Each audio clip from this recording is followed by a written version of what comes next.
mga kaitig. Ito yung mga itik naming maliliit dati. O, ayan o. Ito na sila ngayon. Ayan, nagkalat sila sa taltalong. Ayan o. Ayan. Doon yung iba sa loob ng kulungan. Ayun. Kalat sila doon.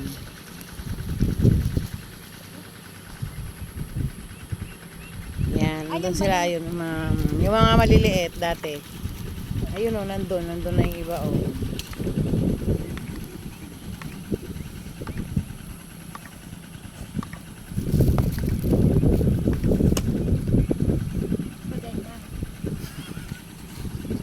Pagpit ka talaga ron eh. Wait lang, hintay mo ako, sabihin tayo magpagano'n kila nanay. Eksakto lang na 1 minuto ito. Yun sila sa gilid.